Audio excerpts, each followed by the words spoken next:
Hello guys, welcome to another video of stock market friends. Meesho IPO guys, मतलब कि IPO जो है ना अपकमिंग, इसका डे 3 का सब्सक्रिप्शन ओपन हो रहा है। जानेंगे लाइव सब्सक्रिप्शन जीएमपी कितना चल रहा है, लिस्टिंग कितना मिला, परफॉर्मेंस कैसा रहा, अप्लाई करिए, फिर लास्ट डे है तो फाइनल डिसीजन क्या लेना चाहिए, इन सभी पॉइंट्स को डिस्कस करेंगे। और ये कोई रिकमेंडेशन वीडियो नहीं है, इसलिए जो भी फाइनल डिसीजन लीजिएगा अपने रिस्क पर लीजिएगा। चलिए फ्रेंड्स, वीडियो को स्टार्ट करते हैं।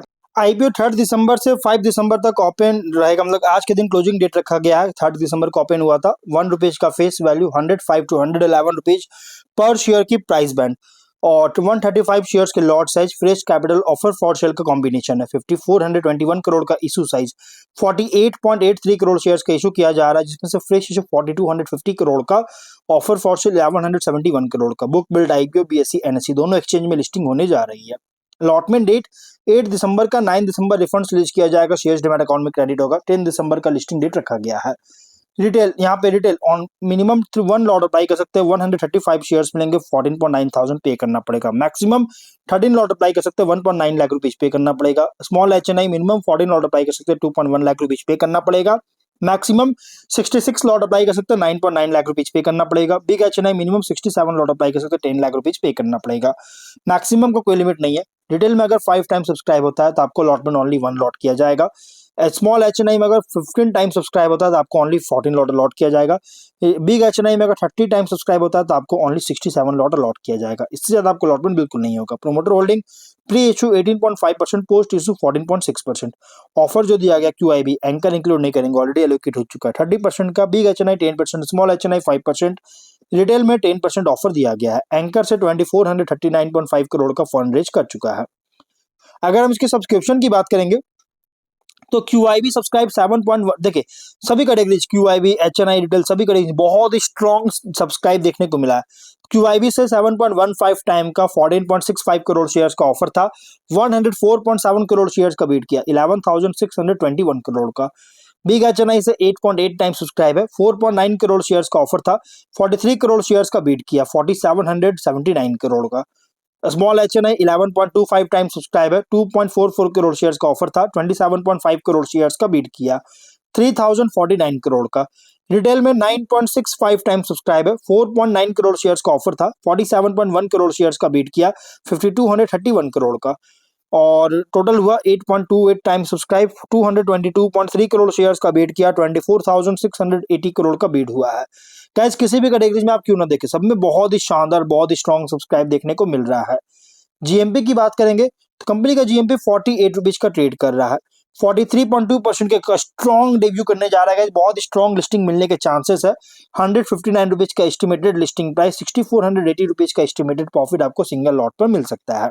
बिजनेस ज्यादा कुछ बात नहीं, और आपको पता भी है देखिए मीशो कंपनी है जो कि एक इंडिया में ई कॉमर्स प्लेटफॉर्म है, जो कि multi sided technology platform provide करता है।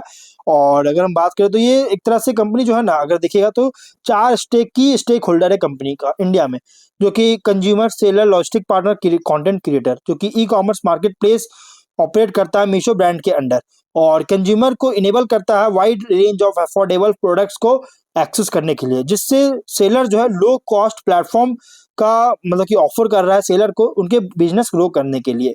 दो बिजनेस सेगमेंट में ऑपरेट होता है, जिसमें मार्केट प्लेस और दूसरा है नए इनिशिएटिव्स। लगभग अगर हम बात करें तो कंपनी जो है ना, फर्स्ट हाफ यहाँ पे अगर देखिएगा तो लगभग 7,06,000 के अराउंड जो है एनुअल ट्रांजैक्टिंग सेलर्स और 234 million annual transacting users company जो रिकॉर्ड किया था, जो कि लगातार इंक्रीज कर रहा है। और इसके लॉजिस्टिक नेटवर्क की बात करें तो वॉल्मो, जो कि 24 में ही जो लॉन्च किया था, थर्ड पार्टी लॉजिस्टिक प्रोवाइडर है, जो कि first and last mile delivery partner जो इंक्लूड है इसमें, सॉर्टिंग सेंटर्स, ट्रक ऑपरेटर्स, जिससे ऑर्डर फुलफिलमेंट को जो एफिशिएंट करने में एनेबल करता है, इंश्योर करता है। लगभग 2082 फुल टाइम एम्प्लॉयज कंपनी के अंदर काम कर रहे हैं। और कंपनी जो है कॉस्ट इफिशियंसी, टेक्नोलॉजिकल इनोवेशंस पर फोकस करता है, जिससे पॉजिटिव कैश फ्लो पोजीशन को मेंटेन करने में इनेबल करता है। स्ट्रैटेजिकली नए बिजनेस वर्टिकल्स में भी इन्वेस्ट करेगा, जिससे डिजिटल इकोसिस्टम को एक्सपैंड करेगी। और ओवरऑल अगर हम बात करेंगे तो कंपनी का यहाँ पे कंपनी क्लेम कर रहा है लीडर, मतलब कंपनी क्लेम क्या कर रहा है, टू बी द लीडर और लार्जेस्ट प्लेटफॉर्म है इसके प्लेस्ड ऑर्डर्स और एनुअल ट्रांजैक्टिंग यूजर्स के बेसिस पर ई कॉमर्स प्लेयर्स में इन पूरे इंडिया में। और अगर हम बात करें फाइनेंशियल का, देखिए लॉस मेकिंग कंपनी है, लेकिन लॉस 25 में बहुत तेजी से इंक्रीज किया, 9900 करोड़ का रेवेन्यू, 3942 करोड़ का लॉस है। फर्स्ट हाफ में 5857 करोड़ का रेवेन्यू, 701 करोड़ का लॉसेस है। 25 में 26% का रेवेन्यू इंक्रीज किया, बट प्रॉफिट लॉसेस जो है 1103% का डाउन हुआ, प्रॉफिट जो है डाउन होता हुआ नजर आ रहा है। लॉसेस इंक्रीज किया 1103% का, जो कि एक तरह से अगर देखा जाए ना तो क्या लॉस मेकिंग कंपनी तो देखने को मिल रहा है। देखिए अगर हम बात करें स्वॉट को लेकर, तो देखिए स्वॉट में स्ट्रेंथ है, मार्केट बेस्ड जो है ना, मॉडल मॉडल जो है एसेट लाइट है, जो कि कोई मैन्युफैक्चरिंग इन्वेंट्री पर डिपेंड नहीं करता है, जिससे कंपनी को एफिशिएंटली स्केल को हेल्प करता है। कंपनी का टारगेट है वैल्यू कॉन्शियस कस्टमर्स को, स्पेशली टियर 2 टियर 3 सिटीज और स्मॉलर टाउन्स, मतलब विलेज वगैरह में, जैसे लार्ज एक्सेस जहाँ पे मिलता है, लार्ज एक्सेस मिलती है, और इंडियन कंज्यूमर्स का बेस जो है सो ग्रो कर रहा है। क्योंकि देखिए अभी इसके कॉम्पिटिटर फाइल वैसे अगर देखा जाए ना, तो इंडिया में जो सेम मतलब कॉम्पिटिटर है अमेजॉन और फ्लिपकार्ट, जो कि अमेजॉन है ग्लोबल कंपनी है, ग्लोबल मार्केट कंपनी है, ग्लोबल कंपनी है, और फ्लिपकार्ट इंडिया की मेजर कंपनी है, मेजर लीडिंग कंपनी है, one of the leading company है, जो कि एक कॉस्टली, थोड़ा सा costly product, premium product provide करते हैं। लेकिन ये जो कंपनी है ना, ये अफोर्डेबल प्रोडक्ट प्रोवाइड करता है मीशो, इसलिए जिसका डिमांड जो है टियर 2 टियर 3 सिटीज और स्मॉल टाउन विलेज में डिमांड बहुत तेजी से इंक्रीज कर रहा है। क्योंकि यहाँ पे हाई मतलब क्या अमाउंट, हैवी अमाउंट जो है इन्वेस्टमेंट करना बहुत लोगों को अभी भी पसंद नहीं आता है छोटे शहरों में। प्लस दूसरा क्या है, टेक्नोलॉजी में हेवी इन्वेस्टमेंट किया हुआ है कंपनी, रैपिड ग्रोथ है यूजर बेस और ऑर्डर वॉल्यूम में, जिससे रीच एक्सपैंड कर रहा है। वीकनेस अगर देखिए तो करेंटली लॉस मेकिंग है, प्रॉफिटेबिलिटी अभी भी अनसर्टेन है, जिससे इन्वेस्टर्स के लिए स्टेबल रिटर्न्स का भी जो है रिस्क क्रिएट कर रहा है। इंटेंस कंपटीशन है large well funded e commerce firm से, नए इंट्रेंट से, जो कि मार्जिन में जो है ग्रोथ में प्रेशर कर सकती है। हैवी डिपेंडेंस है डिस्काउंटिंग, प्रमोशनल स्पेंड और वर्किंग कैपिटल इंटेंसिव ऑपरेशंस पर। स्लो डाउन होता है तो फिनेंशियल इंपैक्ट कर सकता है। लॉजिस्टिक्स, रिटर्न्स, हैंडलिंग और सप्लाई चेन कॉम्प्लेक्सिटी है, जो कि रिमोट और रूरल एरियाज में स्पेशली, जो कि एक चैलेंज, ऑपरेशनल चैलेंजेस फेस कर रही है, जिससे डिलीवरी इफिशियंसी और कस्टमर सेटिस्फैक्शन को अफेक्ट कर सकता है। अब अगर हम बात करेंगे अपॉर्चुनिटीज का, तो लार्ज ग्रोथ पोटेंशियल है। इंडिया के डिजिटल कॉमर्स एडॉप्शन जो है ना बहुत तेजी से इंक्रीज कर रहा है स्मॉल टाउन्स और रूरल एरियाज में, जहां पे अभी भी अफोर्डेबल प्रोडक्ट्स चाहते हैं, जो कि इस कंपनी के लिए एक एडवांटेज हो सकता है। नए बिजनेस लाइंस में एक्सपैंड करने जा रही है कंपनी, जिससे मीशो प्लान कर रहा है आईपीओ प्रोसीड से टेक्नोलॉजी, लॉजिस्टिक्स, बिल्डिंग इंफ्रास्ट्रक्चर में इन्वेस्ट करेगा, जिससे डिलीवरी स्ट्रेंथन करने में हेल्प करेगा, वाइड ऑफरिंग करेगा और यूजर एक्सपीरियंस इंप्रूव करेगा।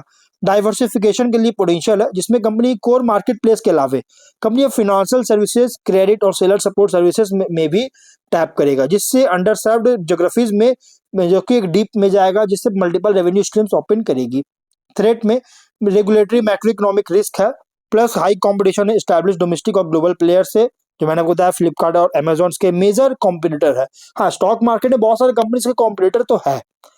अनसर्टेनिटी है सस्टेन प्रॉफिटेबिलिटी को लेकर, जो कि भी इन्वेस्टर एक्सपेक्ट कर रहे हैं कि बहुत ज्यादा हो सकता है अगर ग्रोथ स्लो होता है, लॉस इसी तरह से कंटिन्यू होता है, तो गाइस कंपनी मार्केट सेंटिमेंट जो नेगेटिव देखने को मिल सकता है।